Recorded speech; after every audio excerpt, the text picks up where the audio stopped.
예, 시장이 좋지는 않다 보니까 뭐 특별히 좋은 종목은 없는 것 같습니다. 여기 보시면 뭐 산업 폐기물은 여전히 좋고 게임주들이 생각보다 좋은 흐름이 나온 게 그대로 있고, 그리고 남북 경협과 관련돼서 DY 파워와 인선 ENT도 흐름이 괜찮고, 인선 ENT는 뭐 우리 친구분들, 노란톡 친구분들에도 문자를 보내야 되겠습니다만 장이 좋지 않다 보니까 이번 주는 별로 건진 게 없네요. 요거랑 페트롤이나 몇 종목 정도 했는데, 장이 빨리 좋아지면 뭐 더 좋은 종목도 보내드릴 수가 있겠고, 다음 주는 더 분발해서 우리 친구분들에게 좋은 종목을 보내도록 한번 노력을 해보도록 하겠습니다. 자, 만약에 페트롤이나 인선 ENT를 만약에 이 친구분들이 문자 받고 매매를 하셨다라면 한동안은 좀 더 갖고 가야 될 것 같네요.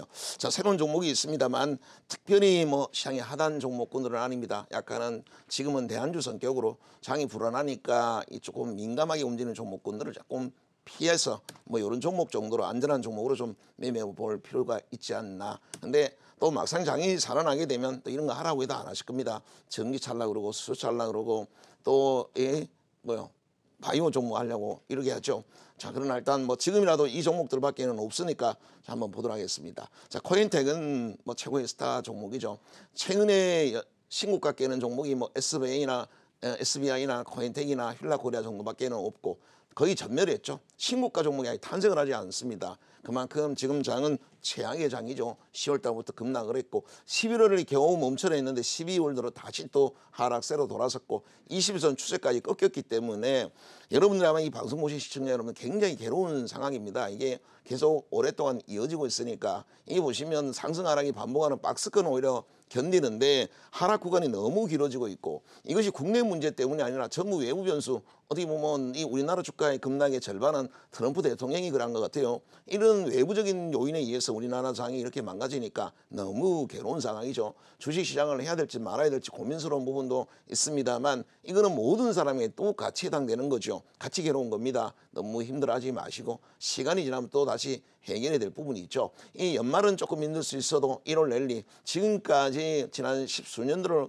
보시면 제가 주식 경력이 20년이 좀 넘었는데 그 동안에 보시면 1월 효과가 없는 적이 두 번인가 한 번만밖에 없었습니다. 항상 1월 효과가 있었죠. 그리고 특히 개별주는 1월 효과가 확실합니다. 조금만 더 인내하시고, 힘드시더라도 조금만 더 인내하시면 12월 중순쯤 되면 배당받는 대형주들은 물량이 빠져나가면서 개별주로 그때부터 이미 이동이 시작을 합니다.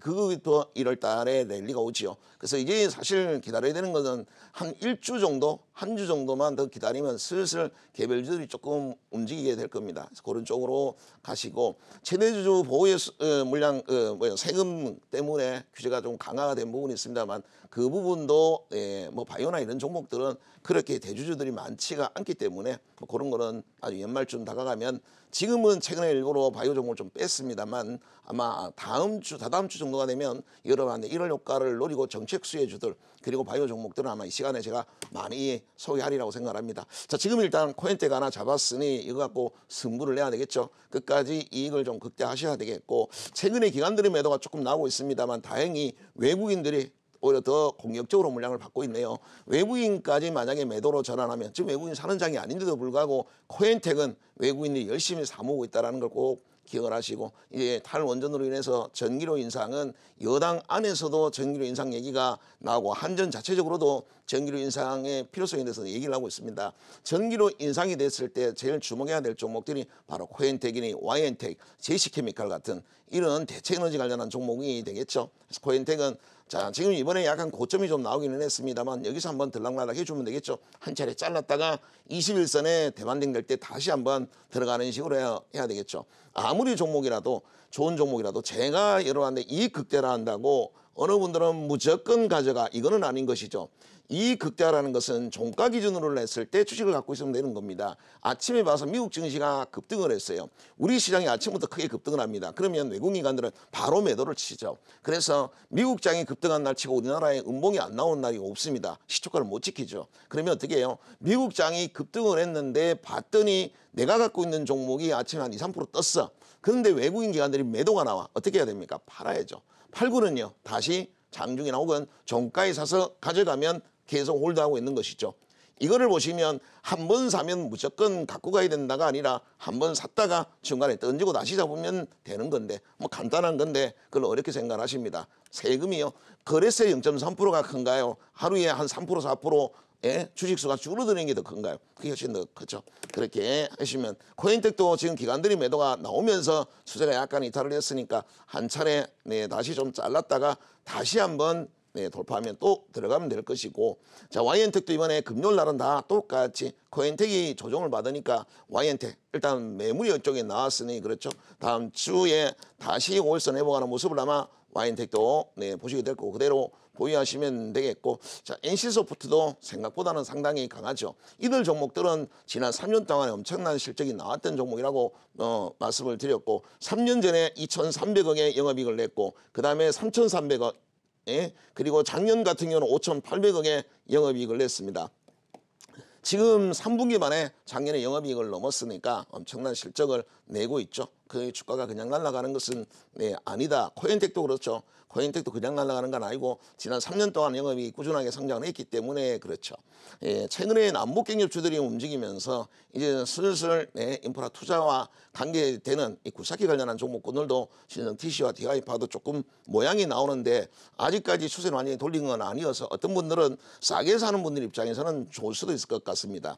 자, 이 DI파는 기관 수급도 들어오는 데다가 실적도 지난 3년 전에 100억, 2년 전에 140억, 작년에 어마어마했죠. 330억의 영업이익을 나왔고 올해 3분기까지 300억의 영업이익이 나왔습니다. 시가총액은요 1,500억인데 자 300억 이상 영업이익이 나온다면 밸류로 따져도 거의 뭐 5배 수준밖에 되질 않죠. 그런 종목이 하락을 많이 했고 기간 수급이 나오면서 이제 막 정별이 만들어지고 있습니다. 그래서 이미 많이 날아가는 종목군들 그리고 변동성이 커질 수 있는 뭐 비료나 또 이 철도나 이런 종목도 있지만 기본적으로 실적이 베이스가 돼서 크게 급락을 하지 않는 만약에 이 남북경협주가 꺾여도 오히려 그때부터 실적 따라 올라갈 수 있는 종목군들이 인프라 투자 관련되는 종목군들 네, 굴삭기나 이런 관련되는 종목이 많다라는 거 보시면 아시면 될 거고 인선이엔티도 마찬가지입니다. 굉장히 안전한 종목이죠. 인선이엔티는 특히 매립 쪽으로 매립 처리 비용이 지난 2년 동안 거의 한 100% 올랐다라고 말씀을 드려왔었는데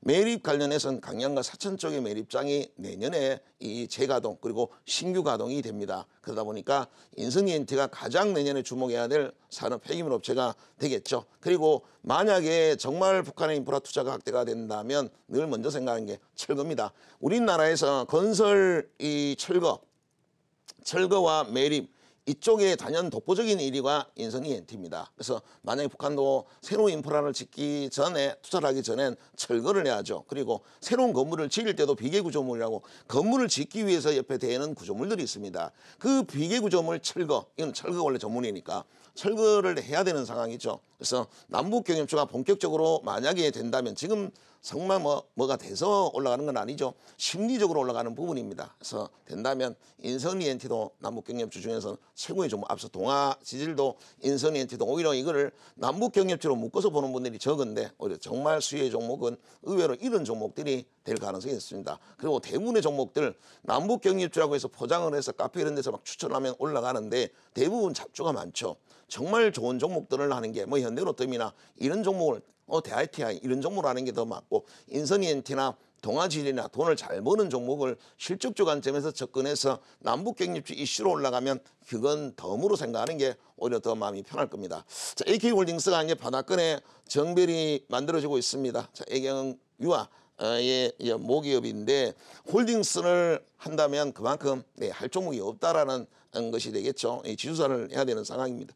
자, 3년 전에 1,000억 그리고 2년 전에 2,000억 그리고 작년에 2,600억까지 영업이익을 나왔고 지금 원래 3분기까지 해서 한 2,100억이 나왔으니 작년보다는 더 나을 것 같네요. 매년 꾸준하게 실적이 나오는데 참 재미없는 종목이 이 지수사다 보니 하자 말씀 못 드리겠고 기간 수급 들어오면서 그래도 종목들 장이 안 좋은 구간에서 오히려 정별이 만들어지고 있으니까 차라리 좀 대안주로 약간 시장에 피해 있을 땐 KH홀딩스가 조금 더 낫지 않나 생각이 되고요.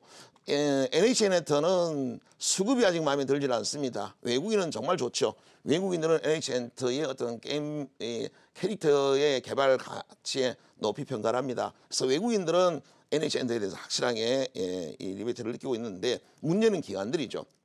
기관들이 지난 10월 달에는 이제 기관들이 매수를 하는 구간이 있었죠. 근데 오히려 매도를 했고 지금 매도하는 건 그렇다 치지만 해서 NH엔터는 기관 수급이 돌기 전까지는 수급이 좋으면 하죠. 실적은 확실하게 좋습니다. 적자를 한 500억 정도 3년 전에 적자를 냈고 지난 2년 전에는 260억의 흑자를 냈고 작년에는 또 한 350억의 흑자를 냈습니다. 이제 엔터 쪽으로 슬슬 자리를 잡아가고 있는 NH엔터고 실적도 자리 잡아라 가고 있습니다. 다만 수급이 아직 바뀌질 않았으니까 종목은 너무 마음에 드는데 수급이 마음에 안 드네요. 요거는 기간 수급이 바뀌면 다음 주에 적극적으로 한번 해보시기 바랍니다. 정별이 완성이 됐으니까 이제부터는 좀 하방 경직성을 확보했다라고 보시면 될 것 같습니다.